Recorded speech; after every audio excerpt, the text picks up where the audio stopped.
ये जो इंस्टीट्यूशन है ये कम से कम 30 इयर्स इसी के साथ लगी रही, और लास्ट 15 इयर्स में हम लोग को ये पता चल रहा है कि अभी जाके कहीं उसको बहुत ज़्यादा अच्छा लोगों की तरफ से रिस्पांस आ रहा है। इंस्टीट्यूशनल उसको बहुत ज़्यादा सोच रहे हैं। अभी एनवायरनमेंट के हिसाब से बिल्कुल सेंट्रल गवर्नमेंट, डिस्ट्रिक्ट, बिल्कुल अर्बन एरिया, सभी लोग वेस्ट के कारण बहुत परेशान हैं। तो उसके ऊपर काफ़ी हम लोगों ने सोच के एक पैकेज बनाया है कि जो हर एक के लिए बहुत ज़रूरी है। जब ये काम शुरू हुआ तो इसके लिए 3 पिलर्स के ऊपर हम लोग खड़े रहे। उसका एक पहला तो कि सेग्रीगेशन करना बहुत ज़रूरी है वेट एंड ड्राई के लिए। जब ये हो जाता है तो वेट वेस्ट जो सेग्रीगेशन किया हुआ है उसको बहुत अच्छी तरीके से बायो फर्टिलाइजर्स या काउ डंग के माध्यम से या काउ यूरिन के माध्यम से उसको पहले तो बहुत अच्छे से डिग्रेड होना चाहिए। अगर इसका डिग्रेडेशन नहीं हुआ तो जिसको हम बोलते हैं कि इसमें बदबू आना शुरू हो जाएगा, वो सड़ेगा ना कि गलेगा। हम लोगों को ये पूरे टेक्निक इस तरीके से तैयार करना पड़ा कि ये गले, इसका कंपोस्ट में कन्वर्शन हो सके। तो इसके ऊपर काफ़ी स्टडी हुई और लास्ट 15-20 ईयर्स में हम लोग इसको बहुत अच्छे से अचीव कर सके। दूसरा है ड्राई वेस्ट। ड्राई वेस्ट के साथ में अभी 5 साल से एक हो रहा है कि अब जाके कहीं पे पता चल रहा है कि अगर ड्राई वेस्ट के लिए प्लास्टिक है, ग्लास है, मेटल है, ई वेस्ट है, इन सब का क्या करना चाहिए। तो ये सिर्फ इकट्ठा करना, ये बहुत बड़ी बात हो जाती है कि हम लोगों को ये आदत तो लगे कम से कम कि वेट एंड ड्राई ये दोनों वेस्ट अलग अलग टाइप के हैं, इनको इकट्ठा करना अच्छी बात नहीं है। इसके कारण हम लोग 2 अलग अलग वे में अच्छे से काम नहीं कर पा रहे। तो इसके लिए बहुत ज़्यादा स्कूल्स में, कॉलेजेस में, इंस्टीट्यूशन में हम लोगों ने खूब अवेयरनेस प्रोग्राम्स लिए और अब जाके पता चल रहा है कि हर एक बड़ी सिटी में, विलेजेस में इसके ऊपर काफ़ी जोर दिया जा रहा है कि आप लोग पहले, अगर हमें एनवायरनमेंट क्लीन रखना है, अच्छा रखना है, हमारा एरिया साफ रखना है, तो हमको पहले इस बात के लिए जोर देना पड़ेगा कि आप सेग्रीगेशन करिए। तो बिल्कुल इंडिविजुअल लेवल पे अभी पूना का मैं आपको बता रही हूँ। वैसे इंदौर भी बहुत इसमें पहला अव्वल नंबर तो इंदौर का है एक्चुअली। लास्ट 3 ईयर्स इंदौर बहुत अच्छा काम कर रहा है इसके ऊपर। पूना में भी बहुत अच्छा डिसेंट्रलाइज मैनर में काम हो रहा है कि घर घर में सेग्रीगेशन हो रहा है। तो इसमें वेट जो वेस्ट है उसमें क्या जाएगा, तो हमारा जो भी हाउस होल्ड निकलता है, मैं उसको ऐसे मानती हूँ कि हमें भगवान ने या निसर्ग ने जो चीज़ें हमको उत्पादित की है, जो उत्पादन दिया हुआ है, वो अगर हम ठीक से उसका सेग्रीगेशन करके और अगर उसमें से कंपोस्टिंग तक पहुँचते हैं तो हम एनवायरनमेंट के हिसाब से बहुत बड़ा काम कर जाते हैं। तो ये अभी पूना में मुझे कहने के लिए बहुत अच्छा लग रहा है कि पूना सिटी के लिए कम से कम हम लोग 50 हाउस होल्ड सोसाइटीज तक पहुँचे हैं कि जहाँ पे ठीक से सेग्रीगेशन होके सोसाइटी इंडिविजुअल अपने अपने सोसाइटीज में इंडिविजुअल लेवल पे उसका कंपोस्ट में कन्वर्शन कर रही है। सिर्फ सेग्रीगेशन नहीं हो रहा है तो वो कंपोस्ट बना रहे हैं। सॉरी, अब ये कंपोस्ट बनाने के लिए हमको क्या तकनीक अपनाना चाहिए। तो इसके लिए हमारा इंस्टीट्यूट जो है वो एक तरफ से काफ़ी अच्छी हमारी लैब है जिसमें हम ये सब माइक्रोब्स है जिसको आइसोलेट किए हुए हैं और उसका एक कंसर्शिया बनाया हुआ है ताकि ये फास्ट डिग्रेडेशन और उसमें से जो फाउल स्मेल आ रहा है वो भी न आए। ऐसे बैक्टीरियाज हम लोग उसमें इनकारपोरेट करके 45 डेज में ये पूरा अच्छे से कंपोस्ट रेडी हो जाता है। उसकी क्वालिटी इतनी अच्छी होती है। उसके साथ में हम अर्थवर्म टेक्नोलॉजी भी यूज़ कर रहे हैं। इसमें वर्मी कंपोस्ट जिसको हम जहाँ तक बोल सकते हैं कि वर्मी कंपोस्ट में भी वो कन्वर्ट हो रहा है ताकि हमारी सॉइल की हेल्थ, अभी आप लोग सभी जानते हैं कि धीरे धीरे धीरे कमर्शियलाइजेशन के कारण सॉइल का डिटोरिएशन इतना ज़्यादा हो गया है कि हमारी सॉइल हेल्थ बहुत डाउन हो गई है। मतलब उसमें कार्बन नाम की कोई चीज़ है ही नहीं। तो इसको कैसे बढ़ा है, तो ये 2 टाइप से काम कर रहा है। एक तो waste management, solid waste management में ऑर्गेनिक जो भी वेस्ट आ रहा है उसको बहुत अच्छी तरीके से कंपोस्ट में कन्वर्ट करके हमारी सॉइल को एनरिचमेंट करना, यहाँ तक ये पूरा ट्रैवल अपना जा रहा है। और इसमें पुनः काफ़ी अच्छा काम कर रहा है। मैंने जैसे अभी आपको बोला कम से कम 50 to 60 टन पर डे, इतना इंडिविजुअल लेवल और सोसाइटी लेवल पे पूना इटसेल्फ काफ़ी बड़ा शहर है, सो बहुत बड़ा परिसर है पूरा। तो इसमें लोगों तक हम इतना पहुंच पाए हैं कि 60 टन पीएमसी के लैंडफिल से हमने इसको बचाया है। तो ये बहुत छोटा तरीका है, बहुत इजी करने जैसी चीज़ें, सिर्फ इसके लिए डेडिकेशन और कंटिन्यूटी, ये दो चीज़ें बहुत ज़रूरी है। और लास्ट 20 ईयर्स मुझे कहने में बहुत अच्छा लग रहा है कि ये काम हम लोग कर रहे हैं। अब सिर्फ पूना नहीं तो नियर विलेजेस में भी हमारा ये काम बहुत बढ़ रहा है।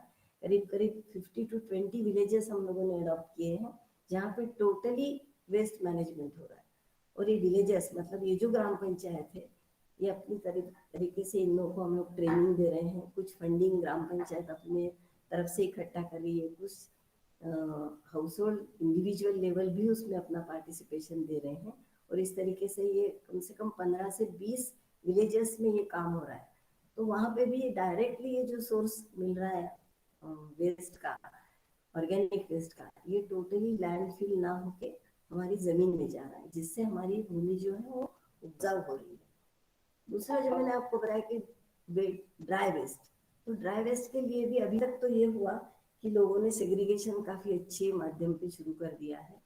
और ये पूरा अलग अलग टाइप, अभी हमारे 37 अलग अलग डिफरेंट इसमें सिलेक्शन होके सेग्रीगेशन होके वो वेंडर के पास जा रहा है, ताकि उन लोगों को उसमें कुछ रेम्यूनरेशन जनरेट भी हो रहा है और उनका सेग्रीगेशन का जो टाइम है वो काफ़ी हद तक बच रहा है। इसमें पुणे म्यूनसिपल कॉरपोरेशन बहुत अच्छे से भी काम कर रही है, ये हम लोगों को सपोर्ट कर रही है। सपोर्ट मीन्स ट्रेनिंग देना, रैक पिकर्स का ट्रेनिंग हो रहा है कारपोरेशन के लिए, हम लोग एज ए टेक्निकल सपोर्ट करके उनको हेल्प कर रहे हैं। तो ऐसे काम चल रहा है। अब बात ये हो रही है कि जब हम लोग वेट वेस्ट की तरफ आते हैं तो इसमें से कंपोस्ट अगर निकल रहा है, तो मेरे माइंड में बहुत अलग टाइप का विचार आया, जो लास्ट कम से कम 15 सालों से हो रहा है, कि अर्बन फार्मिंग क्यों ना किया जाए इसके ऊपर।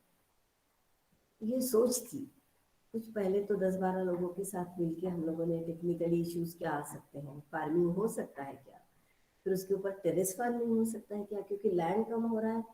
आप लोग देखते होंगे कि जब सोसाइटी आती है तो सोसाइटी के आजू बाजू में सिर्फ खेलने के लिए या फिर थोड़ा सा गार्डनिंग के लिए जगह छोड़ी जाती है, बाकी तो जगह ही नहीं है, पूरी बिल्डिंग्स करी है। मतलब ये कंक्रीट जंगल हो गया हमारे यहाँ। जैसे पहले लैंडफिल किया करते थे और जंगल जो बनता था वो पेड़ों से होता था, ट्रीज बनती थी, बड़ी बड़ी ट्रीज लगाई जाती थी वहां पे। अब अच्छा बड़ा शहर अगर हम बोले तो उसमें ये निकल रहा है कि उसमें बहुत बड़ी तादाद में सीमेंट का जंगल बन रहा है। तो इस जंगल को थोड़ा सा नेचुरल जंगल में कन्वर्ट करने के लिए, फॉरेस्ट में कन्वर्ट करने के लिए, एक बात ये भी ध्यान में है कि क्या हम लोग अर्बन फार्मिंग कर सकते हैं। यस, बिल्कुल कर सकते हैं, क्योंकि इंडिविजुअल लेवल पे अगर हमारा ऑर्गेनिक मैटर जो है वो कन्वर्ट हो रहा है मैन्योर में, अच्छे मैन्योर में, तो हम लोग इस मैन्योर का यूज़ हमारे हद तक, हमारे घरों में, हमारे सोसाइटी में हम फार्मिंग भी कर सकते हैं। इस फार्मिंग का हमें क्या यूज़ है, तो आप सबको मालूम होगा कि आजकल हम लोगों ने 50 साल पहले ग्रीन रेवोल्यूशन लाया, जिसमें बहुत ज़्यादा तादाद में हम लोगों ने ग्रीन फार्मिंग किया और बहुत ज़्यादा ईल्ड फार्मिंग किया, जिसमें से हमने काफ़ी माध्यम से ईल्ड उपाया। पर ये ईल्ड बढ़ाने के लिए हमें बहुत ज़्यादा केमिकल फर्टिलाइजर्स एंड पेस्टिसाइड्स का यूज़ करना पड़ा, जो कि अगेन हमारे सॉइल के हेल्थ के लिए बहुत ही घातक रहा। तो इसके ऊपर फिर से विचार हुआ और थोड़ा सा हम लोग ऑर्गेनिक फार्मिंग की तरफ बढ़े। एक तरफ हमारा आ रहा है किचन गार्डन, अर्बन फार्मिंग, और दूसरी तरफ हम लोग इस सोच में जा रहे हैं कि क्यों ना हम ऑर्गेनिक फार्मिंग करें, ना कि केमिकल फार्मिंग। हो सकता है ये चीज़ मैं बहुत जोर से आपको बता रही हूँ इसलिए क्योंकि लास्ट 15 ईयर्स से हम लोग ये जान पा रहे हैं कि हम लोग जो भी खा रहे हैं या जो भी ग्रेन्स या वेजिटेबल्स या फ्रूट्स हम लोग खाने जा रहे हैं, उसके ऊपर बहुत ज़्यादा पैमाने में केमिकल फर्टिलाइजर्स एंड पेस्टिसाइड्स, बहुत ज़्यादा पैमाने में हम लोग जब तक पेस्टिसाइड उसमें स्प्रेज करते नहीं हैं तब तक हमारा ईल्ड बढ़ता नहीं है, हमारा साइज बढ़ नहीं रहा है, हमारी टेस्ट अच्छी नहीं आ रही है। ये बात बिल्कुल सही है, पर दूसरी तरफ इसका जो बैड इफेक्ट हो रहा है वो हमारे soil. Ma'am good morning, sound कम आ रहा है मैम। ओके ओके ओके, मैं थोड़ा जोर से बात करती हूँ। अभी सुनाई दे रहा है? Yes ma'am. Okay, thank you. तो मैं बात कर रही थी ऑर्गेनिक फार्मिंग के ऊपर। हम लोग थोड़ा सोचने लगे हैं कि हमें अभी फिर से 505 ईयर्स पहले, 500 ईयर्स पहले जो सिचुएशन हमारी लैंड की थी, हमारी भूमि की थी, उसको हमको फिर से लाना पड़ेगा। क्योंकि पूरी तरह से हम लोगों ने शुरू में सफाई के कारण, या ये सोचिए कि बहुत ज़्यादा पेस्टिसाइड की तरफ ध्यान दिया, केमिकल फर्टिलाइजर की तरफ ध्यान दिया, पर हमारा ध्यान पूरी तरह से सॉइल एनरिचमेंट की तरफ से हट गया था। अभी जब हम सॉइल टेस्टिंग कराते हैं या करते हैं तो पता चलता है कि इसमें ऑर्गेनिक कार्बन है ही नहीं, बहुत कम, 0.007 की तरफ जा रहा है। तो ये बहुत घातक है हमारे फार्मिंग के लिए। तो ये भी एक चीज होती है। तो एक तरफ तो ये हो रहा है कि हम लोग कूड़ा करकट फेंक रहे हैं, जो कि हमें बहुत बड़ी मात्रा में ऑर्गेनिक मैटर दे रहा है, जिसका हमें ऐसा लग रहा है कि हमें कोई यूज ही नहीं है। पर अब हम लोग ये समझ चुके हैं कि अगर हमारी हेल्थ, अगर एनवायरनमेंट और अगर हमारी सॉइल एनरिच करनी है, तो हमें इस ऑर्गेनिक मैटर को बहुत अच्छी तरह से वापस हमारी ज़मीन में डालना पड़ेगा, जिससे हम लोग अच्छे से urban farming and organic farming both दोनों कर सकते हैं। तो ये रहा पूरी तरह से मेरा कचरे के विभाजन के ऊपर मैं अब बात कर रही थी आपसे, कि हम लोगों का पहला सोच ये होना चाहिए कि वेट गार्बेज के लिए हमें अच्छे से सेग्रीगेशन करना बहुत ज़रूरी है। जब सेग्रीगेशन हो जाता है, उसके बाद हम कंपोस्ट कैसे बनाएंगे। तो पहले ये होता था कि हम बहुत ज़्यादा पैमाने में हमारे यहाँ काउज, बफेलोज या डेयरीज रहती थी, तो उसमें से डंग काफ़ी मुबलक मात्रा में हमें मिलता था और उसी से हमारा फार्मिंग जाता था, काउ डंग मैन्योर के तौर पे। पर अब ये धीरे धीरे डेयरीज भी कम हो गई है, हर एक घर के आसपास काउज या बफेलोज या डेयरीज नहीं रहती। इसके कारण फिर हम लोग क्या कर रहे हैं कि ऑर्गेनिक मैटर ज़्यादा हमारे ज़मीन में जब कंपोस्ट बन के जाएगा, तो नेचुरली कार्बन हम बढ़ा सकते हैं। तो इसको दो तरीके से हम यूज़ कर सकते हैं कि एक तो कंपोस्ट बनाए। तो कंपोस्ट कैसे बना सकते हैं, तो इसकी एक छोटी सी आपको मैं पीपीटी या उसका लेयर्स किस तरीके से होना चाहिए, इसके लिए आपको थोड़ा सा एक पीपीटी बताते हैं। आप थोड़ा 1-2 मिनट वेट कीजिए। आप लोगों को समझ में आ रहा है? Yes ma'am. Okay, yes ma'am. Thank you.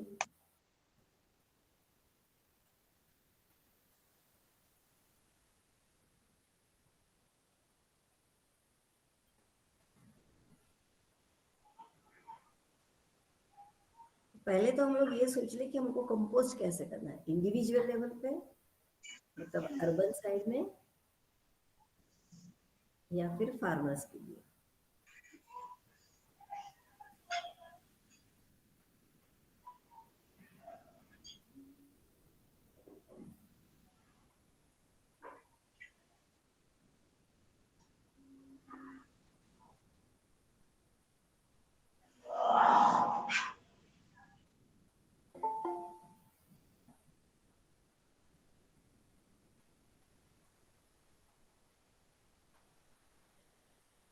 हाँ, अभी आपको दिख रहा है? Yes ma'am. यस।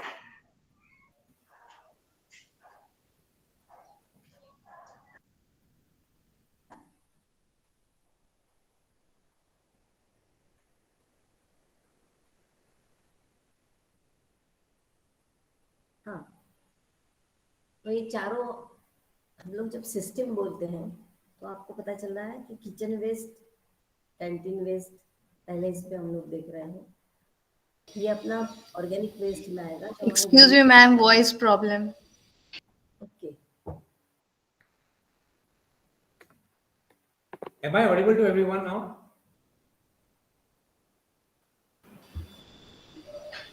Clear नहीं है.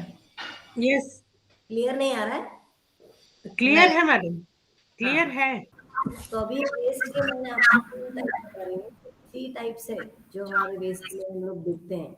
एक तो किचन का वेस्ट है, एक गार्डन वेस्ट है, और तीसरा मैंने जैसे आपको बोला कि ड्राई वेस्ट आता है।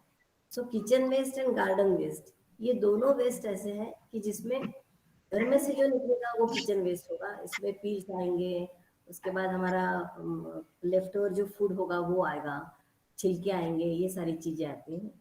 और गार्डन वेस्ट में जो आता है वो हमारा फॉलिएज जो होने के बाद लीव्स आती हैं, कटिंग्स आते हैं, लॉन लीविंग आते हैं, गार्डन के जो क्या बोले में घास निकलती है, ये सारा अपना गार्डन वेस्ट में जाता है।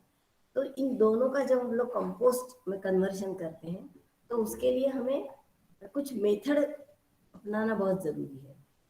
अगर हम kitchen waste and garden waste दोनों को कंबाइन करें, मैं अभी यहाँ अर्बन वेस्ट के ऊपर बात कर रही हूँ कि अर्बन का अगर वेस्ट लिया तो उसमें किचन भी आएगा, गार्डन का भी आएगा। इन दोनों को अगर हम लोगों ने इसका CN रेशियो अगर देखा तो 1:20 यहाँ तक जाता है। 1 मतलब कार्बन है हमारे कचरे में, और 20 हमारा एक जो है मतलब 1 जो आता है वो हमारा किचन वेस्ट से हमको नाइट्रोजन मिल रहा है, और 20 जो है वो कार्बन हमारे ड्राई फॉलिएज लीफ वेजिटेबल इनसे मिल रहा है। इन दोनों के कंबाइंड से अगर हम लोगों ने कंपोस्ट बनाया तो उसमें से हमको काफ़ी हद तक बहुत अच्छे से न्यूट्रिशन वैल्यूज मिलते हैं, जिसमें NPK एंड माइक्रो न्यूट्रिएंट्स, ये चारों चीज़ें हमारी किचन एंड गार्डन वेस्ट में से फुलफिल हो सकता है हमारे लैंड फिलिंग के लिए। तो ये अगर हम लोगों ने अच्छे से इसको कंपोस्ट किया तो हमारा सॉइल का प्रॉब्लम, सॉइल हेल्थ और ये बहुत अच्छे से हो सकता है। अभी इसको कैसे करना है तो मैं 2 मिनट में आपको थोड़ा सा एक छोटा सा ये एक्सपेरिमेंट बता रही हूँ। आप यहाँ पे 200 लीटर एक बैरल देख रहे हैं, ठीक है। इस बैरल में हम लोगों ने और कुछ नहीं किया है, हमारा ये इनोरा का यूनिक वेस्ट कंपोजर है। इसको आप चाहे तो हम लोग CP बोलते हैं, कंपोस्टर प्लांटर। तो इसमें 2 चीजें आ रही है, एक तो इस 200 लीटर बैरल में से हमको कंपोस्ट भी मिल रहा है, और साइड बाय साइड उसको अच्छे से हम प्लांटेशन भी कर सकते हैं। ये कैसे करेंगे, तो इसमें हम लोगों ने क्या किया है, बिल्कुल नीचे बॉटम में 2-3 छेद डाले हैं, साइड में हम लोगों ने एरेशन के लिए होल्स बनाए, आप देख रहे हैं इसमें होल्स आपको दिख रहे हैं, वो होल्स है। नीचे के जो लेयर्स है उसमें अच्छे से नीचे ग्रैन्यूल डाला हुआ है, ब्रिक बाइट है, थोड़ा ड्राई वेस्ट डाला हुआ है, लीफ वगैरह जिसको घास वास बोलते हैं, या नारियल के छिलके होते हैं वो डाला है। ये 3-4 चीजें इसलिए डाली है क्योंकि इसमें से जो लीचेट आएगा कंपोस्ट रेडी जब होता है तब, तो नीचे पूरा लीचेट निकल जाना चाहिए, मॉइस्चर हमको मिनिमम उसमें रखना है। दूसरा, अगर बारिश में ये ड्रम आपने रखा हुआ है तो बारिश का पानी उसमें ज्यादा ना रह के सब निकल जाएगा।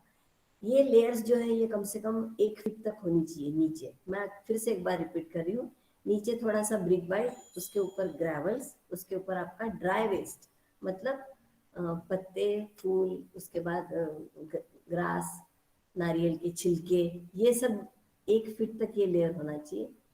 उसके बाद कंपोस्ट, तो आपके पास अभी अगर वर्मी कंपोस्ट है तो बहुत ही अच्छी बात है, पर अगर वर्मी कंपोस्ट नहीं हुआ तो काउडंग मैन्योर आप डाल सकते हैं, 3 से 4 इंच तक का लेयर एक पूरा।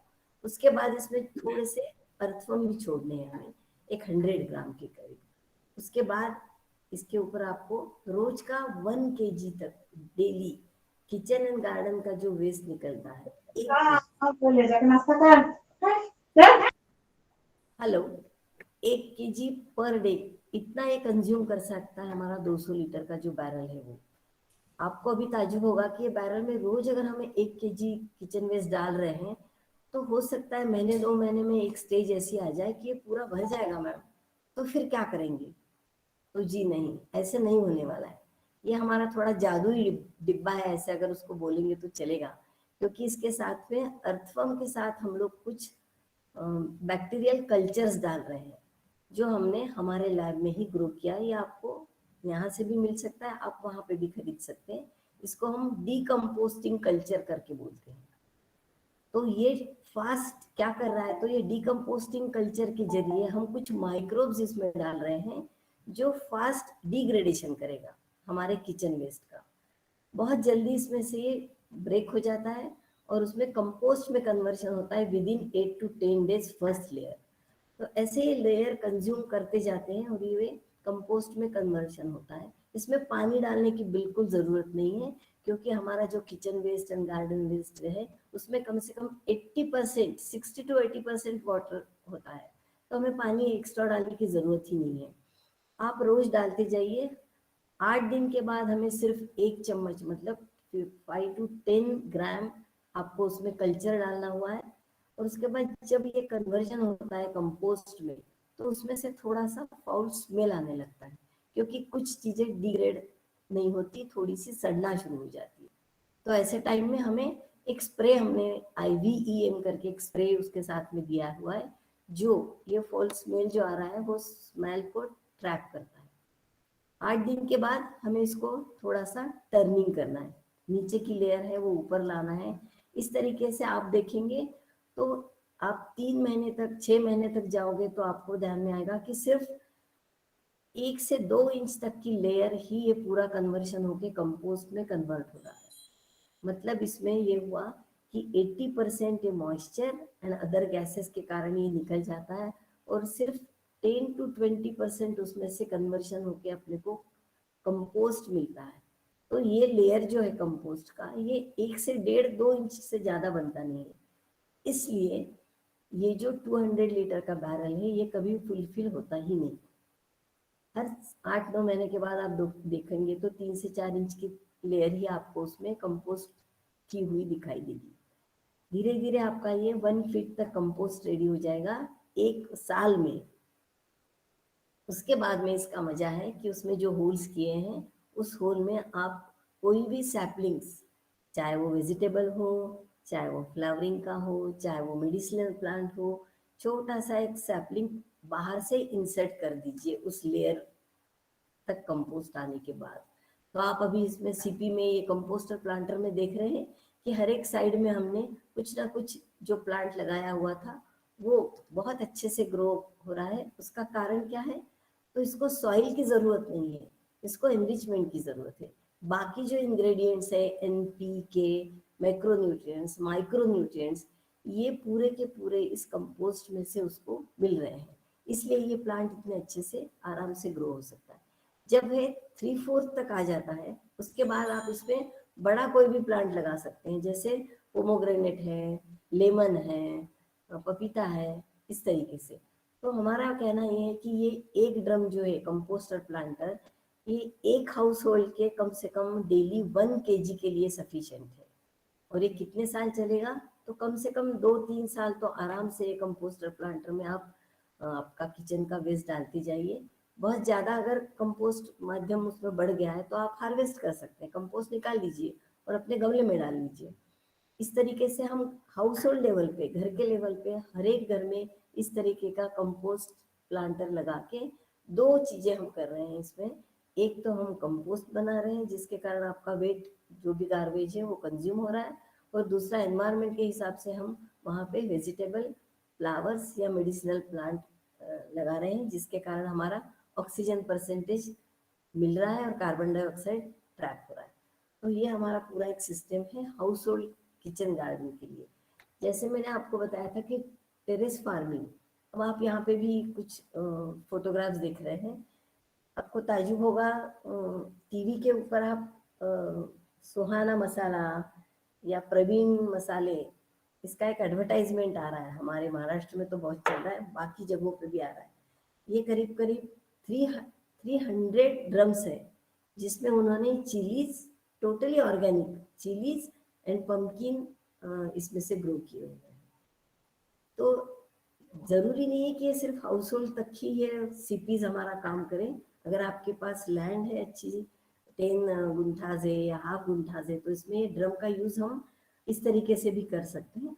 और यहाँ पे एक चीज़ मैं आपको और बताऊँ कि आप अगर ये प्लांट्स देख रहे हो तो ये सारे प्लांट्स आपको हेल्दी दिखाई देंगे, क्योंकि मुझे बिल्कुल अच्छे से मालूम है जब प्लांट अच्छा हेल्दी आता है तो उसमें सकिंग पेस्ट या इंसेक्ट का बहुत ज़्यादा अटैक होता ही नहीं है।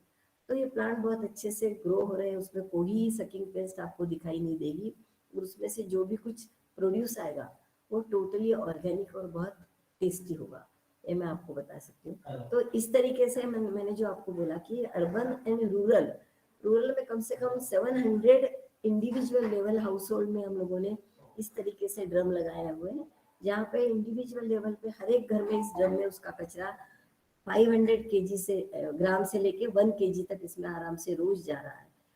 तो ये अर्बन एरियाज में भी, जहाँ पे बहुत बड़े शहर है हमारे जैसा पूना है, बेंगलोर है, यहाँ पे भी अब बस बहुत बड़ी तादाद में इस तरीके से अर्बन फार्मिंग हो रहा है।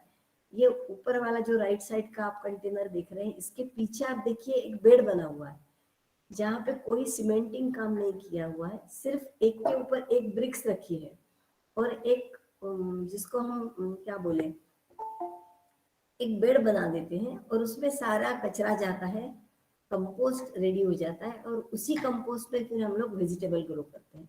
तो ऐसे टेरेस फार्मिंग हम लोगों ने बहुत अच्छे से पूना में किए हुए हैं, पूना के आसपास के गाँव में भी हो रहे हैं, काफ़ी शहरों में इसका प्रचार हो रहा है। इसके लिए हम लोग ट्रेनिंग के लिए जाते हैं हर एक गाँव में या शहर में, और लोग बाग बहुत अच्छे से, जिन लोगों की सोसाइटीज़ है, बड़ी बड़ी बिल्डिंग्स बनी है, तो बिल्डिंग में टेरेस के ऊपर कुछ नहीं हो रहा है, पर वहाँ पे वाटर प्रूफिंग ज़रूर किया हुआ है। इसके लिए इतना पैसा अगर खर्च कर रहे हैं वाटर प्रूफिंग के लिए, तो क्यों ना अर्बन फार्मिंग किया जाए। तो ये अर्बन फार्मिंग के लिए भी बहुत आसान तरीका है, यहाँ पे हमें सॉइल डालने की बिल्कुल भी ज़रूरत नहीं। आप ये बिल्कुल ध्यान में रख लीजिए कि जब हम लोग फार्मिंग बोलते हैं तो हमारा पहला कंसेप्ट ये होता है कि यहाँ पे हमें अच्छी सॉइल लगेगी, पर जब हम कंपोस्ट का माध्यम इतना ज़बरदस्त बढ़ा रहे हैं तो हमें सॉइल जस्ट होल्डिंग के लिए चाहिए।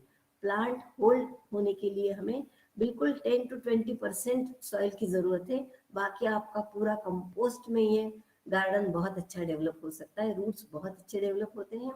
और यहाँ पे टेरेस पे बिल्कुल हम लोग राइस ग्रो कर सकते हैं, कर रहे हैं पूना में, शुगर केन ग्रो कर रहे हैं, सारे फ्रूट ग्रो कर रहे हैं, वेजिटेबल तो बहुत आराम से, लीफी वेजिटेबल, फ्रूटी वेजिटेबल, इसका बहुत अच्छे से प्लानिंग करके आप टेरेस पे कर रहे हैं। सोसाइटीज़ में ये हो रहा है कि लीफी वेजिटेबल कम से कम सोसाइटी के लेवल पे हम लोग हर वीक में 2 से 3 बार सोसाइटी अपने नेबरहुड को इस तरीके से ग्रीन वेजिटेबल गिफ्ट में दे रही है। तो इस तरीके से हम लोग एनवायरनमेंट को भी बहुत अच्छे से प्रिकॉशनरी मेजर कर रहे हैं। यहाँ पे हम मेडिसिनल प्लांट भी लगा सकते हैं टेरेस में, ताकि oxygen supply and carbon dioxide, अभी जो रिसेंट चला है कि हमारा ग्रीन रेगुलेशन में हमको पूरा क्या बोलेंगे उसको, कार्बन सिक्वेस्ट्रेशन जो है उसके लिए भी इसका बहुत यूज हो रहा है। तो इस तरीके से आप अर्बन फार्मिंग कर सकते हैं। मुझे लग रहा है कि आपको ये पूरी बात तो समझ में आ गई होगी। अगर 2 मिनट रुक के इसके ऊपर कुछ क्वेश्चन अगर है तो हम लोग थोड़ा सा क्वेश्चन जरूर कर सकते हैं। अब ये कुछ फोटोज में दिखा रही हूँ टेरेस के। अभी आप लेफ्ट हैंड साइड में जो देख रहे हैं ये बहुत बड़ी कंपनी है। सो इस कंपनी में भी ये हो रहा है कि वहाँ पे उन्होंने पूरे टेरेस के ऊपर कम से कम लेबर लोग जो आते हैं, मतलब काम करने के लिए, labour and staff, management staff, ये पूरा वहाँ पे हाफ एन आवर पूरा ऊपर गार्डन में, वेजिटेबल गार्डन, हम लोग यहाँ पे फ्लावर गार्डन या मेडिसिनल के ऊपर ज़्यादा ना जाके वहाँ पे हम लोग वेजिटेबल के ऊपर जा रहे हैं कि ये गार्डन हम वेजिटेबल गार्डन बनाएंगे ताकि लोगों को उसमें से कुछ तो भी अच्छे से वेजिटेबल मिल सके। तो आपको ताजुब होगा, ये जो लेफ्ट हैंड साइड में टेरेस है वो 2000 स्क्वायर फीट का टेरेस है, जहाँ पे उन्होंने रोज पूरा स्टाफ आके हाफ एन आवर काम करता है। उसमें से उनको स्ट्रेस रिलीज मिलता है, बहुत अच्छे से सब लोग इकट्ठा आते हैं वहाँ पे, वेजिटेबल लगाते हैं ग्रो किए हुए, उसके ऊपर कुछ पेस्ट अटैक आया होगा तो ऑर्गेनिकली उसको काऊ यूरिन मारना है, या IVM हम लोग सप्लाई करते हैं, या हमारे यहाँ से कुछ माइक्रोब्स हम लोग बायो पेस्टिसाइड्स उन लोगों को दे रहे हैं, ताकि पालक, मेथी, धनिया, इस तरीके के, ओनियन, गार्लिक, फिर ब्रिंजल, चिलीज, टोमेटोज, कुछ बीटर गार्ड, इस तरीके से आप देख रहे हैं साइड में उन्होंने पूरे ड्रम्स लगाए हुए हैं और नीचे पूरा फार्मिंग किया हुआ है। तो इस तरीके से ऐसे ही आप टेरेस गार्डन देख रहे हैं, मेरी एक फ्रेंड है, हमारा क्लब है गार्डन क्लब करके, लास्ट 20 ईयर्स से हम लोग चला रहे हैं, और उसमें कम से कम 40 से 30 महिलाएं आती हैं जो ओरिजिनल अपना बैकयार्ड गार्डन है वो पूरा ऑर्गेनिकली सीख के जा रहे हैं। उसके बाद आप देख रहे हैं कि जो ड्राई वेस्ट में हम लोगों को जो चीज़ें यूज़ में नहीं आ रही हैं उन चीज़ों को भी हम यहाँ पे यूज़ कर रहे हैं। जैसे ड्रम को तो आपने देखा है, फिर टायर है, कुछ बास्केट्स आप फेंक देते हो, उसमें भी लीफी वेजिटेबल इजीली ग्रो हो रहे हैं। पीछे आप देख रहे हैं कि कॉलीफ्लावर एंड कैबेज और ये लगाया हुआ है, इसमें छोटे छोटे बिन्स बनाए हुए हैं, उसमें पूरा कंपोस्ट है। आप बिलीव नहीं करोगे, इसमें सिर्फ 10 to 15% ही सॉइल है, बाकी पूरे कंपोस्ट। और ये कंपोस्ट सारा अपने बिल्डिंग में से जो भी कचरा निकल रहा है, वेट वेस्ट, उसका कंपोस्ट बना के ये अपने टेरेस में यूज कर रहे हैं। वैसे ही मैंने जो बोला कि जो हमारा सीपी है, इसमें आप सिर्फ वेजिटेबल तो लगा ही सकते हैं, फ्रूट आप जो साइड में देख रहे हो पपीते का बड़ा पेड़ है। तो ये सारे कहने के पीछे मुझे ये कहना है कि ये सारे न्यूट्रिशन जो हम लोग केमिकली प्रोवाइड करते हैं प्लांट्स को, तो अगर हम अच्छा अगर कंपोस्ट, वर्मी कंपोस्ट बनाते हैं थ्रू अपने किचन गार्डन वेस्ट के, तो उसमें से बहुत अच्छे से लाइट वेट होके भी कंपोस्ट निकलता है और जो नरिशमेंट दे रहा है उन प्लांट्स को, और ये नरिशमेंट हमारे डेली यूज में से जो वेस्ट निकल रहा है उसमें से बहुत अच्छे से प्लांट को मिल सकता है। आप बोलोगे कि ये एन कैसे मिलेगा, पी कैसे मिलेगा, तो जो भी लीव्स या ड्राई वेस्ट निकलता है उन सारे में प्रिजर्व किया हुआ ये सारी चीजें उसमें होती ही है, सिर्फ इसको अच्छे से कंपोस्ट में कन्वर्ट ब्रेक करने की जरूरत होती है। तो यहाँ पे जो हम लोग माइक्रोब्स थोड़े से डालते हैं तो वो अवेलेबल कंडीशन में उनको ला देते हैं कि कंपोस्ट में से वो एन किस तरह से ग्रैब कर सके, वहाँ पे पी कैसे अवेलेबल कर दे सके। इस तरीके से पूरे गार्डन में आपको NPK, micro nutrients and without insecticide, pesticide use करके आप ये गार्डन डेवलप कर सकते हो। तो इस तरीके से मुझे लगता है, इसके ऊपर आपको कुछ और क्वेश्चन पूछने हो तो आप जरूर पहले पूछिए, फिर हम लोग बाकी की चीजें बाद में डिसाइड करेंगे। कोई क्वेश्चन है? हेलो। हाँ जी मैम, हेलो, नमस्कार मैम। मेरे को ये पूछना है कि हम वेस्ट में क्या क्या ऐड कर सकते हैं, चाय पत्ती वगैरह क्या क्या ऐड कर सकते हैं और उसको कितना चॉप करके डालना पड़ता है? बहुत अच्छा क्वेश्चन है आपका। देखिए, किचन में से आपका एक शेल निकल सकता है, मतलब अंडे के छिलके निकलते हैं। फिर आपने पूछा कि ये और ये सारा का सारा चाय की पत्ती जो है वो भी आप इसमें डाल सकते हैं, बल्कि डालिए, क्योंकि उसमें से पोरेसिटी बहुत अच्छी बढ़ रही है। सिर्फ आपको एक ही चीज करना है कि जब आप चाय की पत्ती डालते हैं तो उसको थोड़ा सा धो लीजिए, ताकि उसमें जो शुगर है, वो शुगर के कारण ये होता है कि उसमें चींटियां आ सकती है। तो प्रिवेंशन करके उसको थोड़ा सा पानी में आप धो करके फिर आप ये कंपोस्ट में उसको बिल्कुल इजीली ऐड कर सकते हैं। अगर आप नॉन वेज वेजिटेरियन है तो उसमें आपके ये खाने में अगर बोन्स आ रहे हैं, फिश खा रहे हैं, तो उसका जो बोन्स है ये सारा ये कंपोस्ट के बिन में बिल्कुल जा सकता है। सिर्फ ये होगा कि ये डिग्रेड होने में थोड़ा टाइम लगेगा, तो कोई बात नहीं है। अगर ये ऐसे कैसे ब्रेक होके भी अगर अपने कंपोस्ट के साथ गए तो कैल्शियम का सोर्स हमको धीरे धीरे इसमें से मिलता रहता है। तो इसमें हम क्या सब्जी के डालें? बड़े बड़े छिलके डालने हैं या छोटे छोटे करके डालना है? दूसरा ये कि अगर आप अच्छे बिन बना रहे हो, सीमेंट का कोई टैंक बना रहे हो, तो आपको उसको काटने की भी जरूरत नहीं है।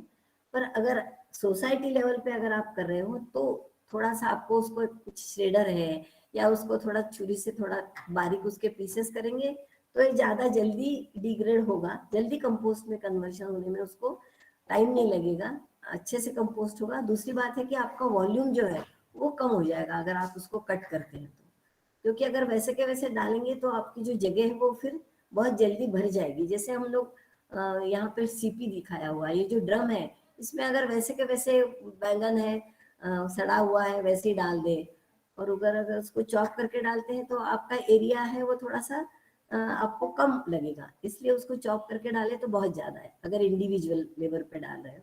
अगर सोसाइटी के ऊपर माध्यम के ऊपर आप कर रहे हो कंपोस्ट, तो मैं ये सजेस्ट करूंगी आप छोटा श्रेडर जरूर लीजिए, क्योंकि उसमें आपके गार्डन वेस्ट भी आएगा, तो उसमें ट्विग्स होंगी, कटिंग्स होंगे तो ये भी थोड़ा बारीक उसका अगर कटिंग हो गया तो वो जल्दी एक्ट करेगा उसके ऊपर बैक्टीरिया। ठीक है, thank you ma'am. Okay, thank you. Madam, शुरुआत के लिए जो हम वेस्ट अपना इकट्ठा करेंगे उसमें कंपोस्ट बनाने के लिए क्या सबसे पहले डाल के उसको रख सकते हैं, जो हमारे पास अवेलेबल चीजें हैं उनमें से? उसमें से अवेलेबल चीजों में से जैसे मैंने बोला अभी आपको यहाँ पे मैं कुछ हमारे प्रोडक्ट दिखा रही हूँ। ये भोपाल में भी आपको मिल सकते हैं, उसका एड्रेस मैं आपको बाद में बता दूंगी। अगर घर के लेवल पे आपको कंपोस्ट करना है तो सबसे बात तो अच्छी कि आप अगर कहीं से काऊ डंग खरीद सकते हो तो थोड़ा सा वेट काऊ डंग लेके आइए। सुनाई दे रहा है? हेलो। हाँ, हेलो। जी हाँ मैडम, जी हाँ मैडम। काऊ डंग थोड़ा सा हाँ, मैं पिछले 18 सालों से ये सब बना रही हूँ खाद। अच्छा, 18 तो सालों आप से। हाँ, तो मैं जैसे मेरे पास मटके जो निकलते हैं काले, हाँ उसके अंदर मैं ये सब पत्ते, सब्जी के सारा वेस्ट मटेरियल सब डाल देती हूँ। फिर थोड़े थोड़े दिन में मैं उसके अंदर गोबर खाद डाल देती हूँ। बहुत अच्छा। और तो उसके अंदर मैं उसको तैयार कर लेती हूँ। जब उसकी स्मेल बाहर निकाल के रखती हूँ, उसकी स्मेल खत्म हो जाती है, तब उसमें थोड़ी सी और काली मिट्टी मिला के और सब पेड़ पौधों में डालती हूँ। तो अभी मेरे घर में सारे पेड़ पौधे बहुत अच्छे से हो रहे हैं। अच्छा अच्छा, थैंक यू आम जी। बहुत वगैरह भी अच्छे से आ रहे हैं, सब्जी वगैरह भी आ रही है, फूल वगैरह भी बहुत अच्छे से आ रहे हैं। तो मैं वो खाद का उपयोग करती हूँ। तो इसमें मुझे और क्या करना पड़ेगा? हाँ, तो इसमें आपको थोड़ा सा क्या हो रहा है कि ये सब जो जिस तरीके से आप कर रहे हो ये बहुत सही तरीका है हमारे हाउस होल्ड लेवल के लिए। पर जब थोड़ा हम लोग ऐसे चाहते हैं कि हमको जल्दी जल्दी कंपोस्ट में कन्वर्जन हो, क्योंकि इसके लिए कम से कम देखिए पहले भी हिप बनता था, एक जगह पे हमारा गांव का कचरा जाता था और वहां से हमको साल में एक बार कंपोस्ट मिल जाता था। पर अभी यहाँ पे क्या करना है हमें, हमें कंपोस्ट जल्दी चाहिए क्योंकि लोगों को अब इतना टाइम नहीं है कि वो साल भर तक रुके रहे। तो इसके लिए हमें जल्दी खाद बनानी है, तो जल्दी खाद बनानी है तो हम अगर बाहर से उसमें काऊ डंग के साथ में थोड़ा सा काऊ यूरिन का एक स्लरी बना के बीच बीच में हम लोग डालते रहे तो उसमें बैक्टीरिया बढ़ जाते हैं।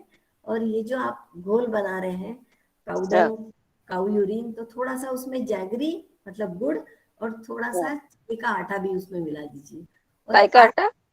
चने का चने की दाल जी, जो ग्राम जिसको बोलते हैं, जी जी जी। उस पे थोड़ा सा डालिए और एक 8 दिन तक उसको थोड़ा सा हिलाते रहिए तो ये फर्मेंट हो जाएगा। हाँ, मैं लकड़ी से उसको हिलाती रहती हूँ। हाँ और उसमें चाय की पत्ती धो के, केले के छिलके, ये सब भी मैं डाल देती हूँ। गार्डन का भी पूरा जो पत्ते निकलते हैं चंपा के पेड़ के, ये सारे मैं उसमें डाल देती हूँ। बराबर है, पर आप क्या कर रहे हो ये सारा इकट्ठा कर रहे हो। मैं आपको थोड़ा सा कल्चर बनाने के लिए बता रही हूँ। मैं 4 मटके रखती हूँ, 4। हाँ बराबर। एक नहीं में पहले तैयार करा, फिर दूसरे में डालना चालू करा, फिर तीसरे में, जब तक वो पहला वाला तैयार होता है जब तक चौथे वाले में डालना चालू कर देती हूँ मैं, फोर्थ वाला। पर अभी क्या हो रहा है कि ये काऊ डंग मिलना भी बहुत मुश्किल है।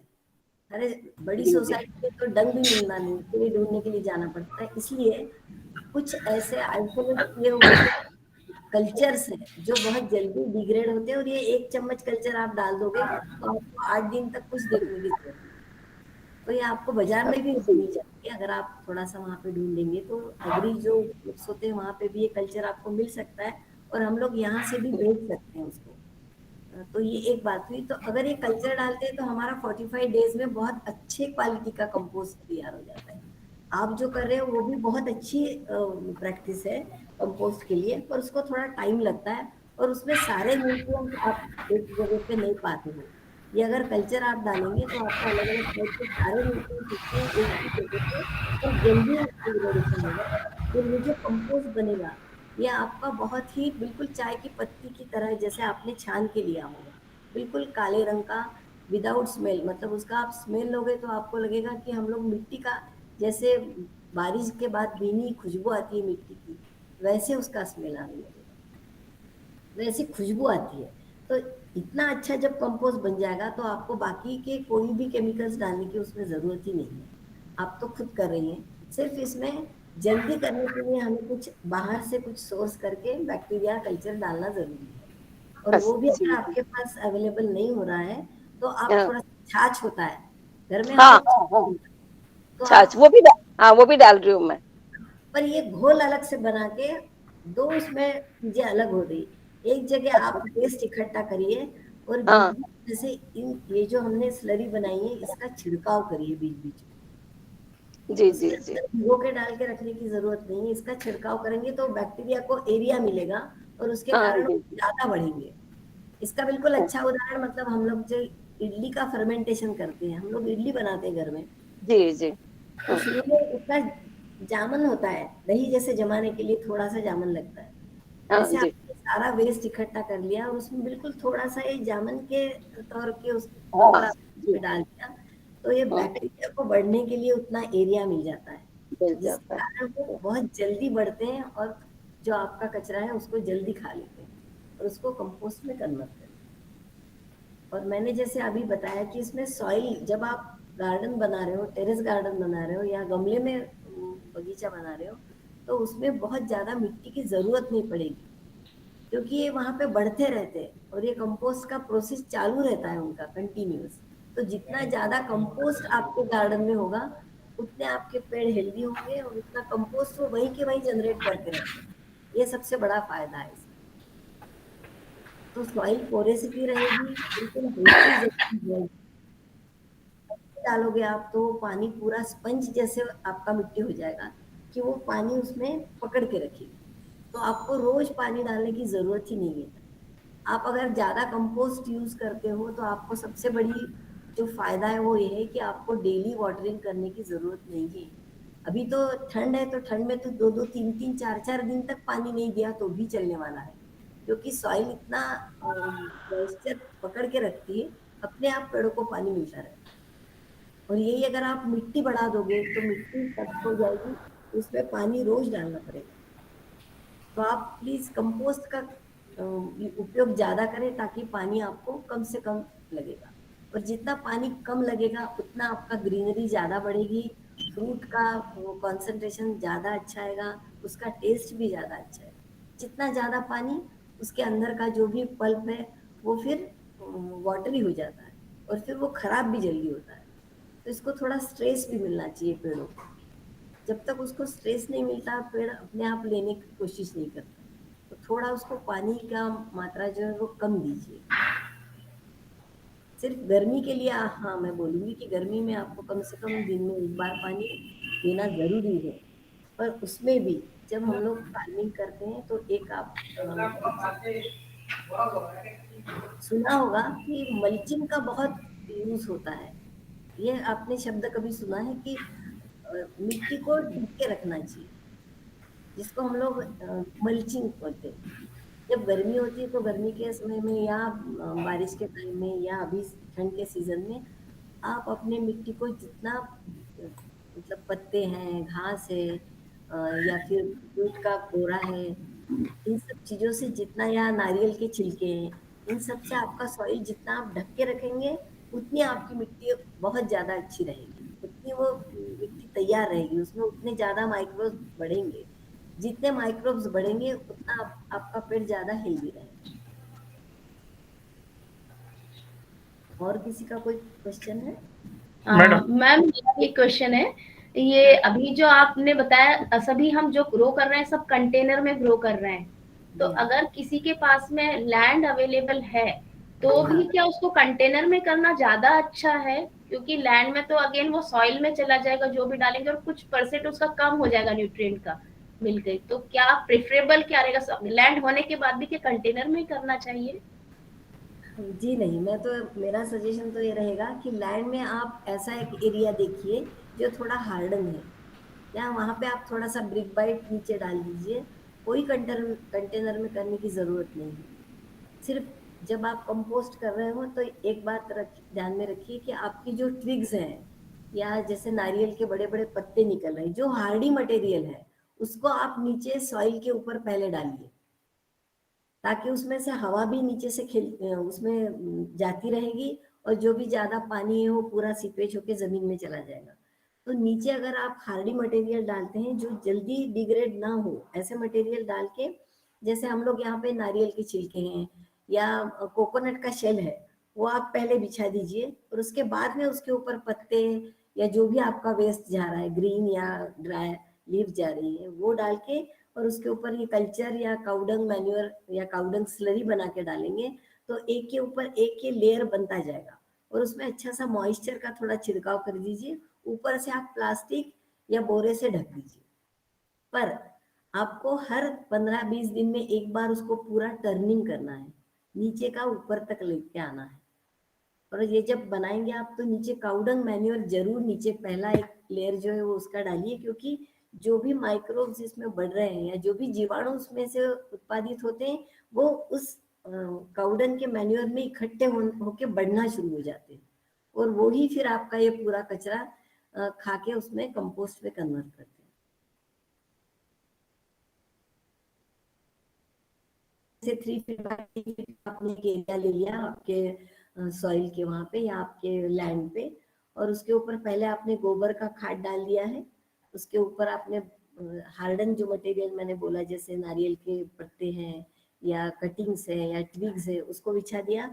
उसके बाद आपने थोड़ा सा स्लरी बना के उस स्लरी में काउडंग, फ्रेश काउडंग, उसके बाद उसमें थोड़ा सा काऊ यूरिन और थोड़ा सा गुड़ और चने का आटा, ये अगर आप मिक्स करके 8 दिन फर्मेंट करके वो उसका छिड़काव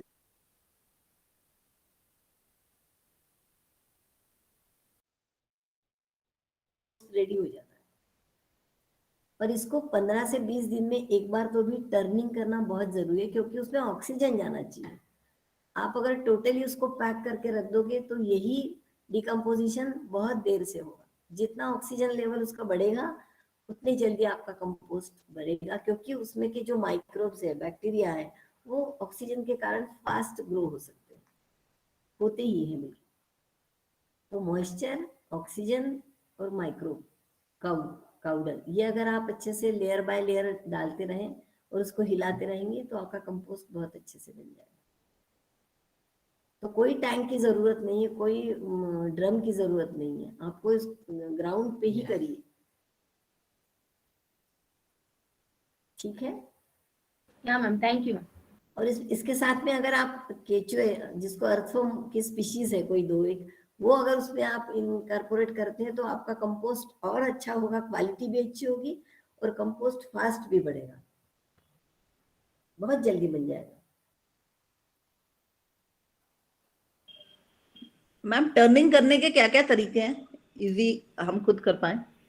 टर्निंग के लिए एक तो लॉन्ग रेक मिलता है बाजार में, जैसे आपका फोर्क होता है उस तरीके से, तो उससे आप उसको पलटी कर सकते हैं उस रेक के कारण।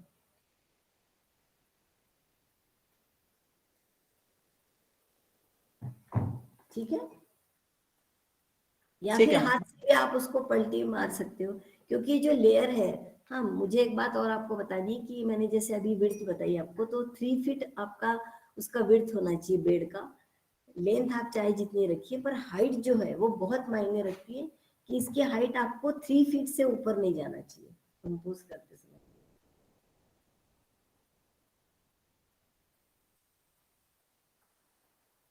क्योंकि एक तो ये विंड्रो कंपोस्टिंग बोला जाता है इसमें, तो ये विंड्रो होने के कारण इसमें कल्चर अगर आप डाल रहे हो तो टर्निंग कर रहे हो अच्छे से, तो आपका कंपोस्ट बहुत जल्दी बनेगा।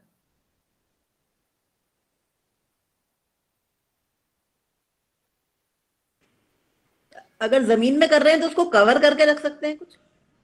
अपने आपके जमीन के वहां पे कोई शेडी एरिया है, बड़ा सा पेड़ है, तो उसके नीचे भी आप कर सकते हो। नहीं कोई गिरे नहीं इस चक्कर से, कुछ आधा कवर कर सकते हैं। हाँ, या फिर आपका जो मोटा सा प्लास्टिक आजकल बाजार में मिलता है, शीट मिलती है प्लास्टिक की, तो उससे भी आप कवर कर सकते हो। सिर्फ उस शीट में बीच बीच में आपको थोड़े से छेद चाहिए ताकि अंदर से जो कार्बन डाइऑक्साइड निकल रहा है वो बाहर चला जाए। और जब आप उसको पलटी करोगे या उसको पलटोगे तो उस समय अच्छे से उसको मिक्स करिए ताकि ऑक्सीजन सप्लाई उसका बढ़े। पर बारिश में अगर आप खुले में कर रहे हो तो फिर इसमें से जो भी न्यूट्रिएंट्स है कंपोस्ट के, वो सारे आपके बारिश के कारण पानी में धुल के सब नीचे चले जाएंगे। तो आप जब कंपोस्ट करोगे तो हर 2 महीने में आपका कंपोस्ट, 2 से ज्यादा 3 महीने में कंपोस्ट बन जाना चाहिए। तो आप उसको हार्वेस्ट कर लो, और बारिश में ऐसे आप उसका टाइम पीरियड रखिए कि बारिश के समय आप सिर्फ उसके एक के ऊपर एक लेयर जमा के उसको छोड़ दे रहे हो, तो जो बारिश का पानी आएगा वो सारा डिग्रेडेशन के लिए यूज कर लेंगे आप। पर शेड होना जरूरी है, नहीं तो ये जो मैं माइक्रोब्स बार बार आपको बोल रही हूँ कि इसमें बहुत अच्छे से जीवाणु होते हैं, जीव होते हैं, वो सारे ये ज्यादा बारिश या धूप के कारण सब मर जाएंगे। तो उनको हमें मरने नहीं देना है, उनको ग्रो करते रहना है। तो इसके लिए उनको थोड़ा हवा अच्छे से मिलना, थोड़ा मॉइस्चर होना बहुत जरूरी है। तो उसको आप ढक के रखिए, चाहे बोरी से ढकेंगे तो भी चलेगा।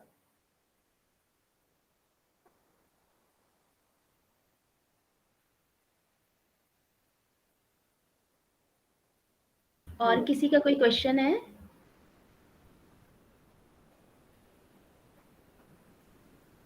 I think ma'am you can continue. तो अभी हम लोग थोड़ा सा अर्बन फार्मिंग के ऊपर बात करेंगे कि टेरेस गार्डन अगर आप बना रहे हो, तो मेरे ध्यान में जो आता है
I think there is some technical issue with Bhajika ma'am. Please wait for a few minutes. She'll join again.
मुझे लगता है हम में से बहुत से लोग शायद थोड़े बहुत प्रैक्टिस इस टाइप से कर रहे होंगे, kitchen gardening and all this. तो अगर आप भी कुछ कर रहे हैं और कुछ अलग भी कर रहे हैं तो आप भी अपने व्यूज शेयर कर सकते हैं during this presentation.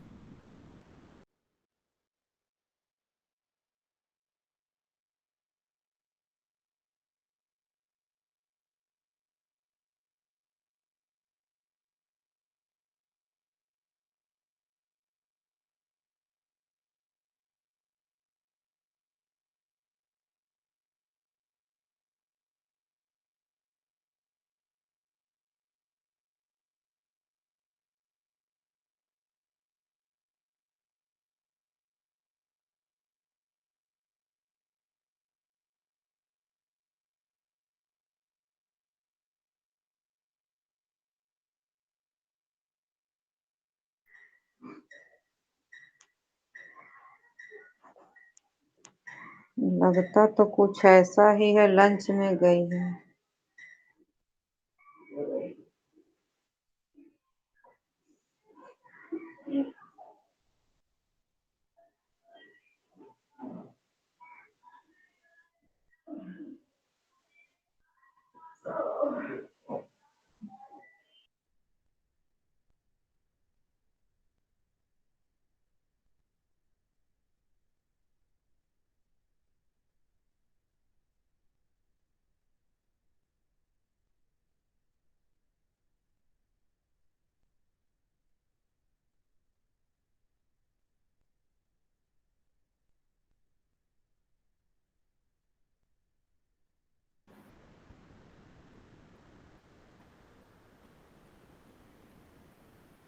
Purna ma'am, you can also share your views.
Okay, ma'am, I'm joined.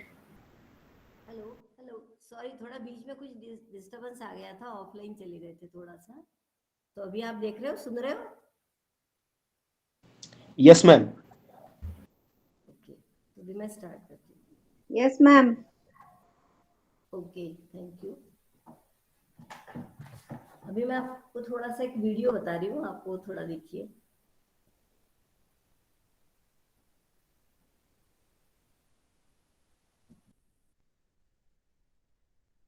आपको मेरा स्क्रीन दिख रहा है? Yes ma'am. Okay okay.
Hello hello, yes ma'am, या अभी आप हाँ देखा, आपने वीडियो देखा ना? सुनाई दे रहा है? Yes ma'am, yes clear. Yes ma'am, yes. तो अभी आपके और कुछ ये देखने के बाद कुछ क्वेश्चंस है?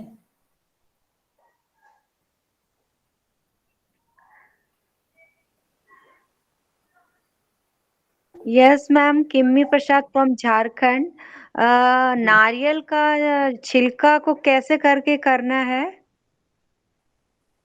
देखिए कंपोस्ट नारियल, बनाने के लिए? नहीं कंपोस्ट बनाने के लिए तो आपको फिर उसको थोड़ा सा श्रेड करना पड़ेगा, छिलके को नारियल के। अच्छा अच्छा।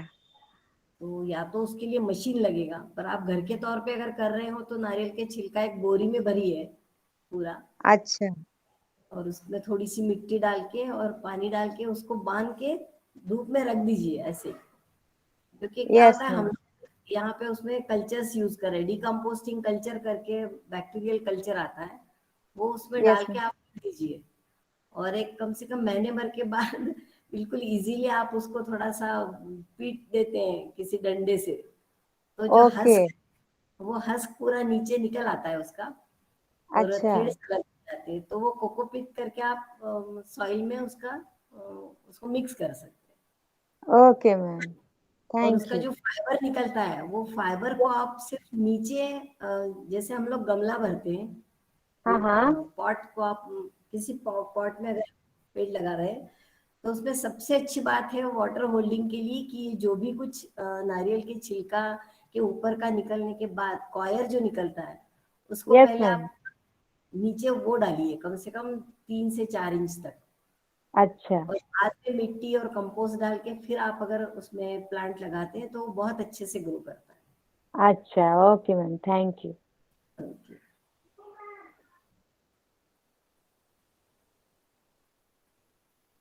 और कोई क्वेश्चन है?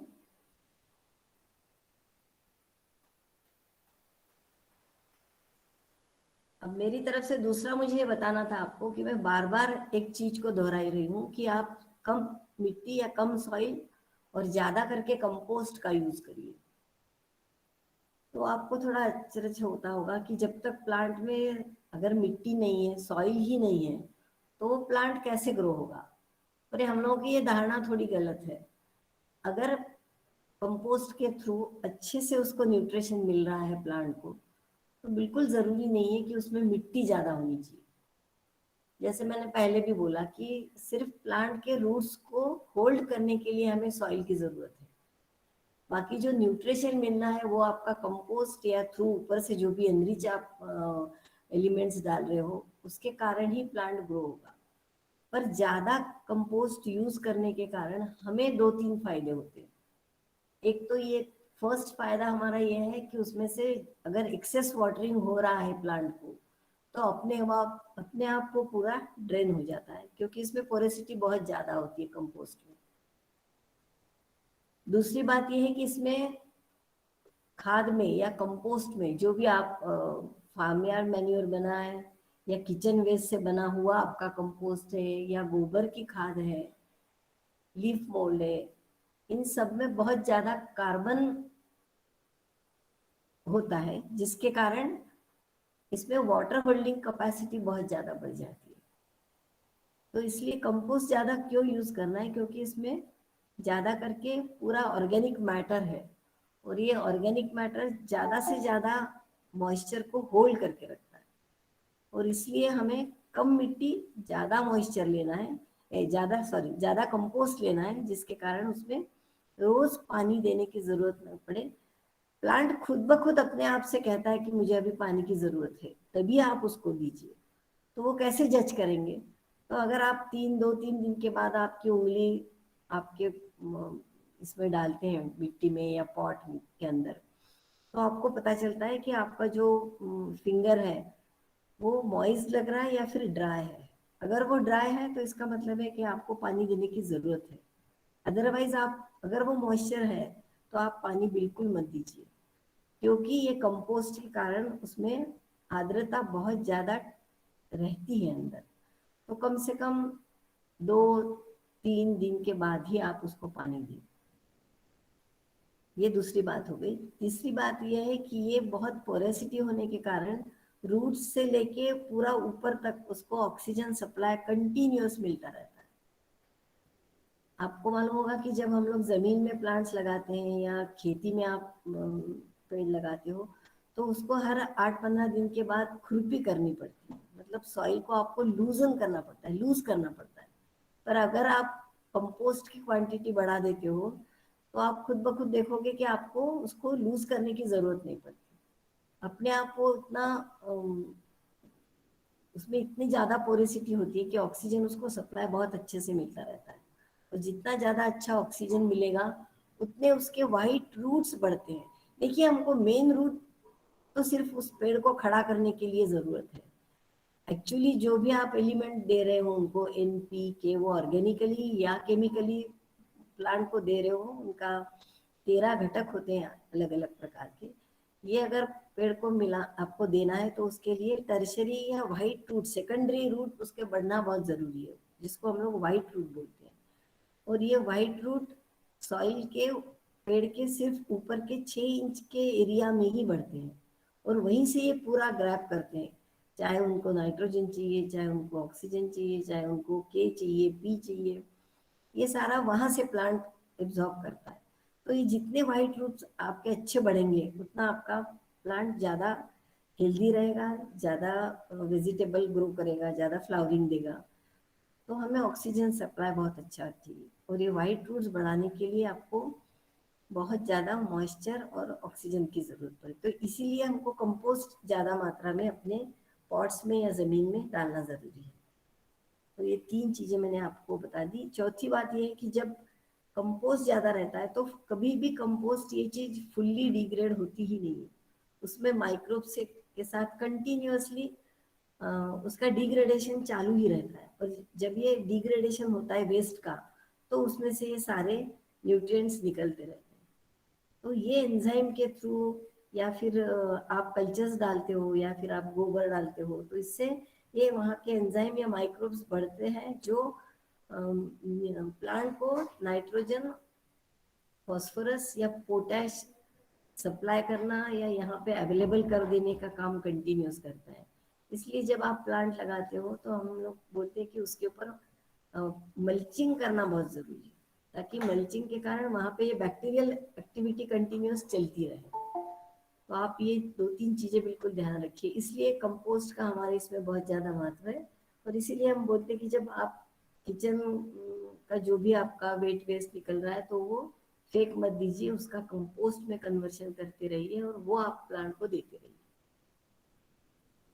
दूसरा, अभी एक मैडम ने बोला कि मैं सारा वो इसमें मटके में इकट्ठा करके और फिर हम वो प्लांट को डालते हैं। तो आजकल एंजाइम का बहुत दौर चला हुआ है कि जैसे आपके केले के छिलके हैं तो केले के छिलकों को आप पानी में डीप करिए 24 आवर्स और उसके बाद में वो पानी आप पेड़ को देंगे तो आपको डायरेक्टली फॉस्फोरस प्लांट को मिलता रहेगा।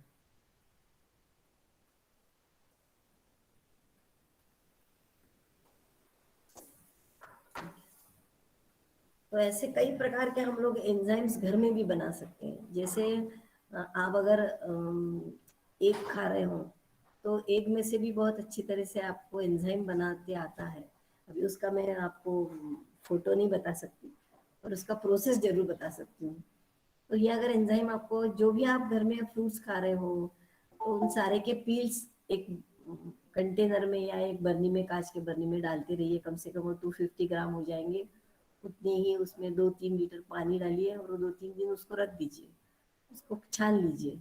छानने के बाद उसमें कम से कम 100 ml तक ये एंजाइम और उसमें 1 लीटर पानी डाल के सारे पेड़ों को दे दीजिए। तो इससे भी आपके प्लांट बहुत अच्छे से ग्रो होते रहते हैं। और एंजाइम के कारण उसमें ज़्यादा फ्लावरिंग, फ्रूटिंग की जो स्टेज है बहुत अच्छी तरीके से आती है और प्लांट बहुत हेल्दी रहता है। तो ये करना बहुत इजी है। जैसे हम लोग किचन वेस्ट इकट्ठा करते हैं बास्केट में, अपने वेस्ट बास्केट में जब डालते हैं उसी समय अगर उसको भी थोड़ा वहाँ पे सेग्रीगेशन किया कि ये इसके नींबू के छिलके हैं या संतरे के छिलके हैं या केले के छिलके हैं तो इसको थोड़ा सा अलग रखें। कुक फूड है उसको अलग कंपोस्ट में जाने दीजिए। इससे भी कंपोस्ट इनसे भी बनता है पर इमीडिएट अगर आपको, जैसे हम लोग सलाइन का यूज करते हैं तुरंत अपने को फिटनेस आने के लिए या फ्रेश होने के लिए, जो बहुत वीक आदमी है उसको पहले सलाइन दिया जाता है, क्यों? क्योंकि उसमें थोड़ी ताकत आए। तो इमीडिएट कोई प्लांट आपको ऐसे दिख रहा है कि वो थोड़ा सा वीक है, तो आप इस तरीके से एंजाइम भी बना सकते हो, और वो एंजाइम अगर आप पौधों को देंगे तो प्लांट इमीडिएट आपको 1-2-3 दिन में एकदम हेल्दी और अच्छा ग्रो हुआ होते हुए दिखाई देगा। तो ये आप घर में बिल्कुल अच्छे से कर सकते हो। तो मेरा ये मानना है कि आपके किचन से जो भी वेस्ट जा रहा है, अगर मैं फिर से वेस्ट के ऊपर आ रही हूँ, वेट वेस्ट जितना भी आपका निकल रहा है उसको आप फेंकिए मत, उसका अच्छे से कंपोस्ट बनाइए, और उस कंपोस्ट का यूज ही आप आपके बालकनी गार्डन, टेरेस गार्डन या बैकयार्ड गार्डन में उसका यूज करिए। तो आपको कोई बाहर के केमिकल फर्टिलाइजर या किसी भी फर्टिलाइजर की जरूरत नहीं पड़ेगी, इतना मैं बिल्कुल श्योरिटी दे सकती हूँ। और ये अगर आप गमलों में कर रहे हैं तो ये पॉट्स इतने लाइट वेट हो जाते हैं, क्योंकि इसमें ज्यादा सॉइल है ही नहीं, तो उसका हेवीनेस भी चला जाता है। तो आपको जैसे घर में कोई फंक्शन है और हॉल में बहुत अच्छा सा गेटअप लाना है और आप वहाँ पे गमला रखना चाह रहे हैं, तो किसी की मदद की जरूरत नहीं है, इजीली आप वो पॉट उठा के कहीं पे भी उसको लेके जा सकते हैं, रख सकते हैं। तो इस तरीके से आप अपना मकान जो है या आपका बंगलो जो है वो अच्छे से ग्रीनरी में कन्वर्ट कर सकते हैं। इसके साथ मुझे एक थोड़ी सी बात, अभी एनवायरनमेंट की बात हम लोग बार बार कर रहे हैं, क्योंकि किचन वेस्ट से आप कंपोस्ट बना रहे हो तो थोड़ा सा पोल्यूशन के तरफ भी हमारा ध्यान जा रहा है। तो कुछ प्लांट ऐसे हैं कि जो हमारे पोल्यूशन को भी कंट्रोल कर सकते हैं, और ये इन हाउस प्लांट है, इनको बिल्कुल सनलाइट की जरूरत नहीं है, वाटरिंग की कम से कम 1-1 महीना आप अगर इन प्लांट्स को पानी ना दे तो भी चलेगा। और इनका काम क्या है कि जैसे मैं आपको थोड़ी देर बाद कुछ लिस्ट बताऊंगी, जितने भी केनाज है या जितने भी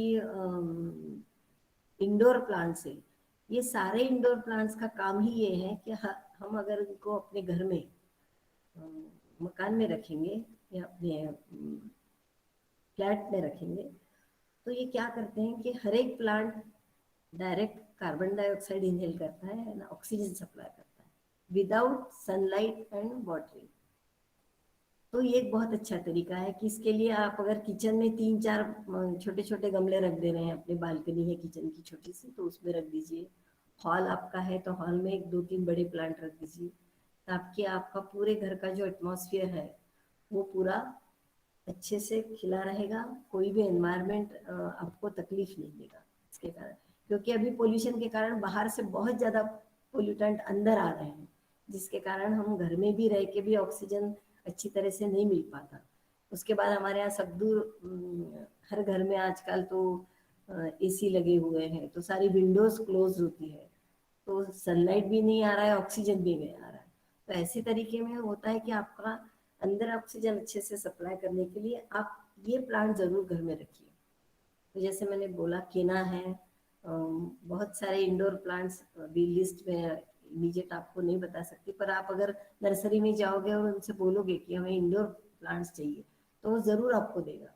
जैसे रबर प्लांट है, इस तरीके से बहुत अच्छे अच्छे मेडिसिनल कुछ प्लांट है जो आप इंडोर में रख सकते हैं। जितने भी ग्रास है, जैसे हमारा ये चाय की पत्ती में हम लोग डालते हैं, मिंथल है, इस सब को आप घर में लगाइए।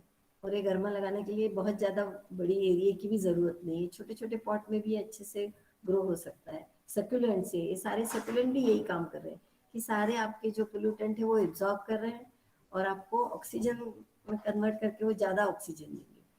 तो हर एक एरिया के हिसाब से आप 3-3, 4-4 प्लांट अगर घर के अंदर रखोगे, किचन में रखोगे, बाथरूम प्लांट है, आपको मालूम है वो स्वीट टंग करके जो बड़ा प्लांट आता है, ग्रीन ऐसे स्लीक दिखता है, तो मुझे मालूम नहीं हिंदी में क्या बोलते हैं, अक्सर वो बाउंड्री पे लगाया जाता है, देखा गया है। तो ऐसे आप अगे करके है उसको भी आप घर में लगा सकते हैं। तो ये प्लांट आप ज़्यादा से ज़्यादा आपके घर में इंडोर के तौर पे लगाइए। तुलसी है, तुलसी को क्या 8-10 दिन में भी अगर आप जाके बाहर थोड़ा सा धूप दे दे तो भी चल जाता है। तुलसी ग्रो करिए। पुदीना घर में रखिए। पुदीना के लिए तो आपको बिल्कुल 4 इंच का छोटा सा प्लास्टिक का ट्रे लिया, उसमें थोड़ा कंपोस्ट डाल दिया और पुदीना लगा दिया तो ऑटोमेटिकली बहुत अच्छे से ग्रीन ग्रो होता है। उसके भी ये प्रॉपर्टीज है कि वो सब आपके पोल्यूटेंट एब्जॉर्ब करके और आपको अच्छा फ्रेश एयर देता है। तो इस तरीके से थोड़ा अर्बन गार्डनिंग के ऊपर मेरा कहना ये है कि इस तरीके से उसको सोचिए और लगाइए कि आपको कहाँ पे क्या प्लांट लगाना है। I think Kimi Prasad want to ask something.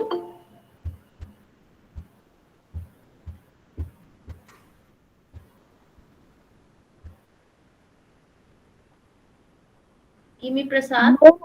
No, ma'am. Thank you very much. Very informative session, ma'am. Okay. तो मुझे ऐसा लगता है कि आपने मुझे टाइम जो दिया आज का पूरा 2 घंटा, पता नहीं मैं आपको कितना ठीक से कन्वे कर सक रही हूँ या फिर हिंदी मेरा कितना अच्छा है मालूम नहीं, आप कितना समझ सके हैं। पर आपको एक जरूर रिक्वेस्ट करूंगी कि आप जितने लोग अभी अटेंड किए हुए हैं इन सारों ने एक बार तो भी पुणे के एक विजिट जरूर करनी चाहिए। आपको हमारे इंस्टीट्यूट की तरफ से बहुत बहुत वेलकम है कि आप यहाँ पे आइए, तो काफ़ी चीज़ें हम लोग इंटरैक्ट करके आपको देखने को भी मिलेंगी और आप देख भी सकेंगे और हमारा आपस में कुछ थोड़ा बहुत इंटरैक्शन भी हो सकेगा। और उसके बावजूद ये सेशन के बाद भी अगर आपको कुछ क्वेश्चन है तो आप मुझे जरूर व्हाट्सएप पे भेज सकते हैं, मैं आपको उसका रिप्लाई जरूर दूँगी। और बहुत बहुत धन्यवाद मुझे अपने यहाँ पे बुलाया। Thank you very much ma'am. अभी कोई क्वेश्चन रेज करना चाह रहा है? अच्छा बोलिए।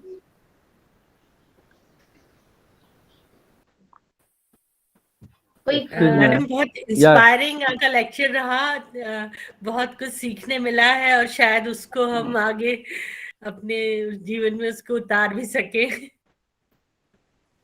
थैंक यू शिखा जी, मुझे भी बहुत अच्छा लगा आप लोगों से मिलके, क्योंकि इस तरीके से सोच अब करना बहुत ज़रूरी है कि हम अपने छोटे एरिया में ज़्यादा से ज़्यादा वेजिटेबल और अच्छे प्लांट कैसे ग्रो करेंगे। तो आपको भी बहुत बहुत शुक्रिया, आपने जो भी कुछ क्वेश्चन किए उसका मुझे ऐसा लगता है समाधानकारक मैंने आपको उत्तर दे पाई। धन्यवाद। यस मैम, ऐसा है कि सभी लोग चाहते तो हैं बहुत हरा भरा सुंदर फूलों से सजाए गार्डन हो, वेजिटेबल्स भी, क्योंकि आजकल जो लोग बहुत पैसे खर्च करके ऑर्गेनिक वेजिटेबल परचेज भी कर रहे हैं, लेकिन कितनी ऑर्गेनिक है वो नहीं पता। तो ऑर्गेनिक के नाम से मिल रही है इसलिए खर्च भी कर रहे हैं पैसे और खरीद भी रहे हैं, लेकिन ये सबसे अच्छा तरीका है कि हम अपने आंखों के सामने उनको ग्रो करें। तो हमें 100% श्योरिटी है कि हम ऑर्गेनिक वेजिटेबल्स यूज कर रहे हैं। तो आपका लेक्चर इतना मोटिवेटिंग था, आई थिंक सभी लोग जो भी छोटा सा भी एरिया उनके घर में होगा, बालकनी या टेरेस, सभी चाहेंगे कि कुछ ना कुछ वहां पर डेवलप करें, ग्रीनरी, ऑर्गेनिक फार्मिंग कुछ कर। तो बहुत ही आपका शुक्रिया और धन्यवाद, आपने इतना अच्छा प्रिपेयर किया सभी के लिए। और शायद हम लोगों को थोड़ा बहुत सभी को जानकारी तो है, लेकिन एक मोटिवेशन और एक वो चाहिए होता है कि हाँ हमें अब करना ही है। तो वो इंस्पिरेशन जो चाहिए होती कि नहीं हमें तो अब फाइनली इसको करना ही है अपने घर में, तो वो एक मोटिवेशन की जो कमी थी वो, और एक प्रॉपर जो टेक्निक है उसकी भी एक जो थोड़ी बहुत कमियां हैं, क्योंकि करते तो हम सभी हैं थोड़ा बहुत, लेकिन प्रॉपर टेक्निक क्या है, कैसे करना चाहिए, जैसे आपने मॉइस्चर के बारे में बताया, आपने डेप्थ के बारे में बताया कि बेड की डेप्थ इससे ज्यादा नहीं रखे, मॉइस्चर कंटेंट कैसे चेक करें। तो छोटे छोटे जो आपके स्किल्स हैं लेकिन वो हमें पता नहीं थे। तो ये सब चीजें बहुत अच्छे से जानने को मिली आपके लेक्चर के थ्रू। तो thank you very much ma'am, बहुत बहुत धन्यवाद आपका इस प्रोग्राम के लिए। और आगे भी हम चाहेंगे कि कभी और हमें मौका मिले तो हम बाकी और भी पार्टिसिपेंट्स को इसका फायदा पहुंचाने की कोशिश करेंगे। Thank you ma'am. आप सभी को भी और आपको भी कीर्ति जी बहुत बहुत धन्यवाद, क्योंकि ये मुझे मौका आपने दिया। और मैं चाहूंगी कि ये सब लोग का मिलकर बन गया व्हाट्सएप ग्रुप, तो बहुत अच्छा लगेगा। जी मैम। बहुत चीजें ऐसी होती कि जो बताना है पर टाइम के कारण हम लोग बहुत ज्यादा बात नहीं कर पा रहे, पर आप लोग ये चाह रहे हैं कि हमारा बैकयार्ड गार्डन ऑर्गेनिकली ग्रो हो, इसके लिए मुझे बहुत आपको धन्यवाद भी देना है। मुझे बहुत खुशी हो रही है आप इस तरीके से सोचे और मौका मिला तो मिलने का, तो जरूर मिलने का मेरा मन कर रहा है। सो अगेन बहुत बहुत शुक्रिया, धन्यवाद। और welcome to Bhopal ma'am. Also जब भी आप कभी भोपाल आए तो जरूर हमसे मिले। हम लोग बिल्कुल चाहेंगे कि आप हमारे इंस्टीट्यूट में भी आए। और मैं सभी को बताना चाहूंगी, participant outside from our polytechnic college, women's polytechnic Bhopal, की हम लोगों ने भी अपने कैंपस में ये इनिशिएटिव लिया है और मैम की हेल्प से ही हमने यहाँ पर बायो कंपोस्टिंग का स्टैब्लिश किया हुआ है एक छोटा सा एरिया, और हम उसी का जो कंपोस्ट है उसको यूज कर रहे हैं अपने कैंपस को डेवलप करने के लिए। तो thank you very much ma'am, आपका बहुत बहुत धन्यवाद है इसके लिए। और हम लोग इंस्पायर्ड हैं और अपने घर में भी थोड़ा थोड़ा अब हमने स्टार्ट किया है इन सभी चीजों को। तो this is about all about this session. और हमारा अब नेक्स्ट सेशन स्टार्ट होगा 12:15 पर, और it will be continued up to 1:45. So 1:45 पर हमारा लंच ब्रेक होगा। और तभी सभी पार्टिसिपेंट्स को मैं इन्फॉर्म करना चाहूंगी कि 1:45 पर आपको जो बिफोर नून वाला अटेंडेंस है वो आपको सेंड करना है थ्रू प्रोवाइडेड लिंक। आपको लिंक उसी समय मिलेगा। लिंक आपका कॉमन है, डेली जो लिंक है वही लिंक है, लेकिन it will be open for only half an hour. तो आपको ये ध्यान रखना है कि अटेंडेंस आप प्रॉपरली अपनी दे दे लिंक के थ्रू। तो वो आपको व्हाट्सएप ग्रुप ज्वाइन किया हुआ है सभी ने, तो उस पर आप लिंक को क्लिक कर सकते हैं। और आपको चैट बॉक्स में भी before after second session we will provide you the link also on chat box also. Okay, after 15 minutes we will join again. Thank you. Thank you, ma'am. Okay, धन्यवाद।